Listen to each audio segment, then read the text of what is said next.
Let me ask you something. Have you ever told yourself, "I will try," but deep inside you felt unsure about what that word truly means? Trying is often misunderstood. Many people think it means being perfect, being confident, or being naturally talented. But trying is much simpler than that. Trying means showing up, even when you feel unready. It means doing what you can with what you have right now. This topic matters because many English learners stop before they even begin. They wait to feel ready, smart, or confident. By listening to this episode until the end, you will not only improve your English listening skills, but you will also learn a life lesson about progress, patience, and self-belief. You will understand why trying is not weak or embarrassing, but powerful and brave. This episode will help you change how you see effort, mistakes, and slow growth, and that change can quietly transform both your English and your life. And if this lesson gave you something useful, I'd love it if you tapped like and subscribe to the channel. It helps you stay connected, and it also helps this little learning community grow. Every click really does make a difference. With love, let's dive in.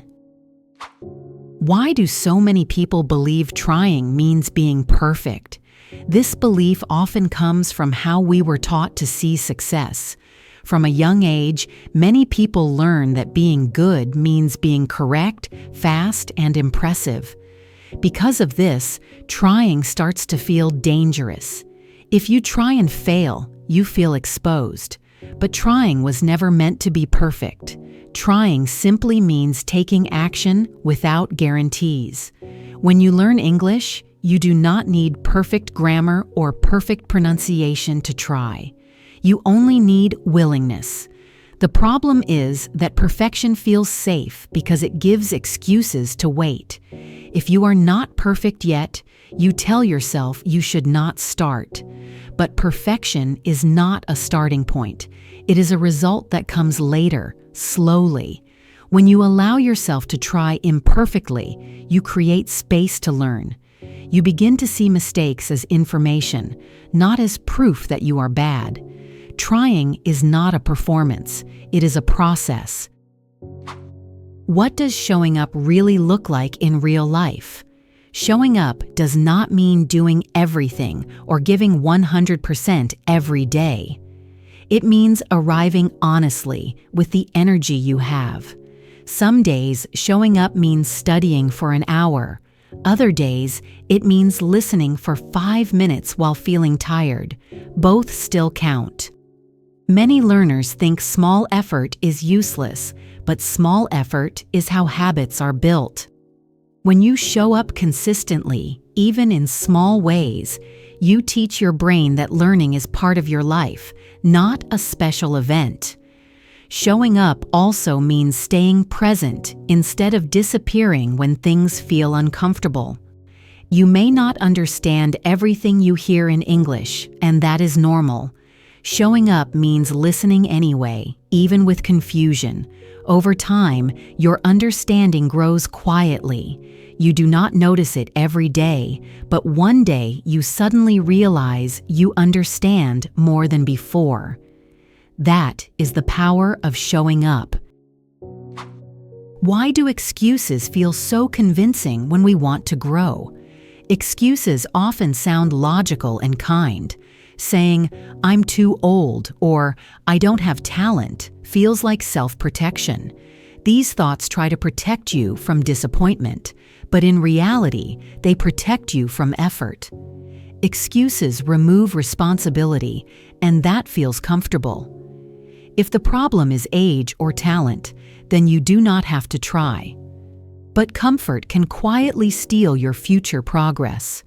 When learning English, many people believe talent matters more than effort, yet language is a skill, not a gift. Skills grow through exposure, repetition, and patience. Every learner you admire once struggled too. Excuses create a story where growth is impossible, But effort creates a story where growth is slow, real, and human. When you notice an excuse, you do not need to fight it aggressively.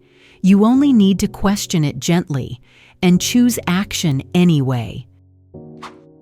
How does consistent effort become more powerful than talent? Talent can give someone a faster start, but effort decides how far you go. Consistent effort builds familiarity, and familiarity builds confidence. When you hear English every day, your brain begins to recognize patterns. When you speak regularly, even with mistakes, your mouth becomes more comfortable with the sounds. Talent may help someone feel confident early, but confidence without effort disappears. Effort, even without confidence, slowly creates real ability. This is why consistent effort wins over time. It does not feel exciting, and it does not bring fast results, but it brings stable progress. In English learning, consistency is more important than intensity. Studying a little every day is more powerful than studying a lot once a month. Each small effort is like placing one coin in a jar. One coin feels meaningless, but many coins create real value. Effort compounds quietly. Why does fear of failure stop us from even trying? Fear of failure often pretends to protect us. It whispers that failure will hurt too much or that embarrassment will last forever. But fear usually exaggerates the danger. In reality, most failures are small and temporary. When learning English, fear shows up as silence. You understand something but do not speak. You want to write but delete everything. Fear keeps you frozen. But growth requires movement. Failure is not the opposite of success. It is part of it. Each mistake gives your brain feedback. It shows you what needs adjustment. Avoiding failure means avoiding learning. When you stop seeing mistakes as personal, they lose their power. You begin to understand that failure is not a sign to stop, but a sign that you are trying something new. Courage is not the absence of fear. It is action taken while fear is present. What does real progress actually look like over time? Real progress is rarely smooth or clear. It often feels confusing and slow. Some days you feel confident, and other days you feel like you forgot everything. This is normal. Learning is not a straight line. It moves forward, pauses, and sometimes feels like it moves backward. But even when it feels messy, your brain is still working. Progress often hides in small changes. You understand one extra sentence. You recognize a word faster. You feel less tired while listening. These small wins are easy to ignore, but they matter deeply. Over time, they stack together. When learners expect fast, visible results, they feel discouraged. But when you expect slow, quiet growth, you become patient. Progress becomes something you trust, even when you cannot see it clearly yet. Trust keeps you moving. How do small wins slowly build real confidence? Confidence is not something you wait for. It is something you build through experience. Each small win sends a message to your brain that you are capable. Understanding a short audio, finishing a short reading, or speaking one sentence are all wins. When you notice them, confidence grows naturally. Many learners ignore small wins because they think they are not impressive enough. But confidence does not come from big achievements alone. It comes from repetition of success, even tiny success. Over time, these moments change how you see yourself. You stop thinking, "I can't," and start thinking, "I'm learning." This shift is powerful. It reduces pressure and increases curiosity. Confidence built this way feels calm, not loud. It does not need proof from others. It comes from knowing you are showing up regularly and moving forward at your own pace. Why does waiting for motivation often lead to stagnation? Motivation feels good, but it is unreliable. It comes and goes depending on mood, energy, and life situations. If you wait for motivation to try, you will wait for a long time. Many people stop learning English not because they are incapable, but because they pause when motivation disappears. Waiting creates stillness, and stillness slowly becomes avoidance. Momentum is built through action, not emotion. When you act first, motivation often follows later. Even small actions can restart movement. Listening for a few minutes or reading one paragraph keeps your connection with English alive. When you stop completely, restarting feels harder. Momentum fades quietly. This is why gentle consistency matters more than emotional excitement. You do not need to feel motivated to try. You only need to choose a small action and let that action carry you forward. How does discipline support you when motivation is gone? Discipline is not harsh or strict. It is simply a quiet agreement with yourself. It means you act even when you do not feel inspired. Discipline protects your progress on difficult days. It does not ask for big effort. It asks for tiny, realistic actions. 5 minutes of listening is discipline. Reading one page is discipline. These actions may feel small, but they maintain continuity. Discipline keeps the door open. When you rely only on motivation, learning feels emotional and unstable. When you use discipline, learning becomes steady and predictable. Over time, discipline reduces resistance. Your brain stops fighting the habit because it feels familiar. You no longer ask, "Should I study today?" You simply begin. Discipline is not about forcing yourself. It is about respecting your goals enough to show up gently, even when energy is low. Why is discomfort an important part of learning English? Discomfort is a signal that something new is happening. When learning feels comfortable all the time, growth is usually slow. Discomfort appears when you stretch your ability. You hear unfamiliar sounds. You struggle to express an idea. This can feel frustrating, but it is productive. Many learners try to avoid discomfort by staying with easy content. While easy content feels safe, it limits progress. Discomfort does not mean you are failing. It means your brain is adjusting. The key is to stay with discomfort without panic.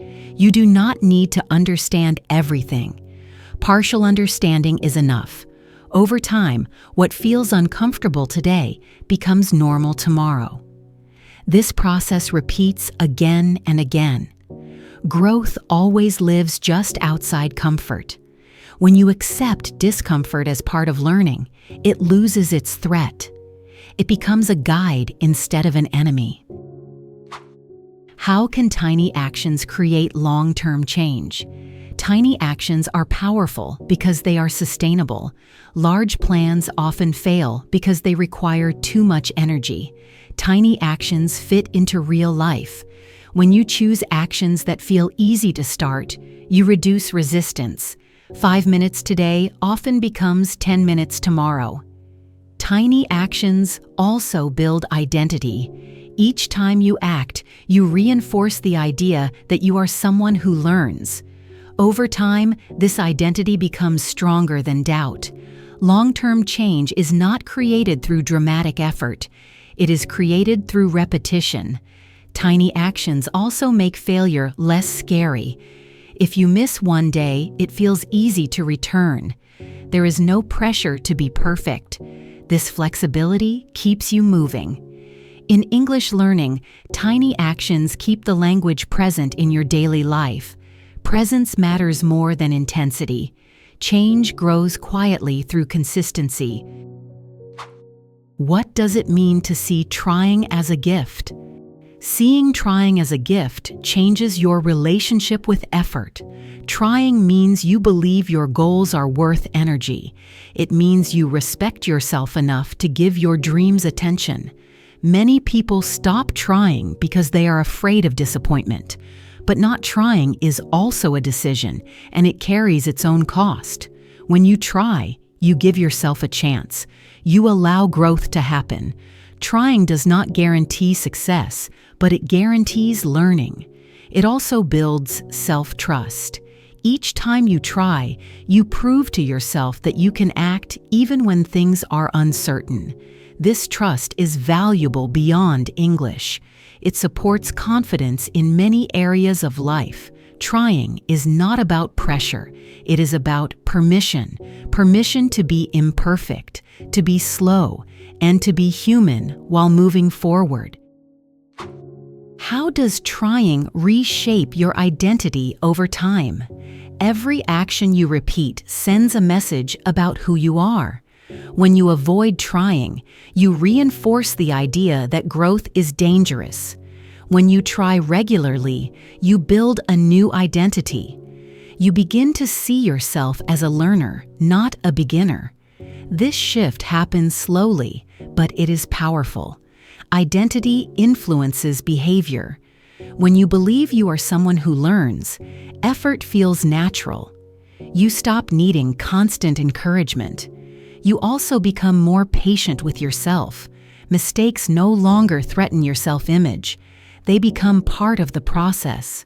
Over time, this identity spreads. You feel more confident starting new things. You trust your ability to improve through effort. Trying becomes normal, not stressful. This is how learning English can quietly change how you approach challenges in life. The habit of trying reshapes who you believe you are. What happens when you choose to try again today? When you choose to try today, even in a small way, you restart movement. You reconnect with your goal. That single action breaks stillness. It reminds you that progress is possible. You do not need a perfect plan. You only need presence. Trying today might feel simple, but its impact reaches the future. Each attempt strengthens the habit of showing up. Over time, these attempts build skill, confidence, and calm determination. Learning English becomes less emotional and more natural. You stop measuring yourself against others and focus on your own rhythm. Trying again today is not about catching up. It is about continuing. When you allow yourself to try without pressure, learning becomes lighter. This is where real growth lives, quiet, steady, and honest. You do not need to be ready. You only need to begin. And if you enjoyed this episode, don't forget to like and subscribe so you never miss the next lesson. Your support means so much. It keeps this space alive and growing. With love. Thank you for being here, and I can't wait to continue this journey with you.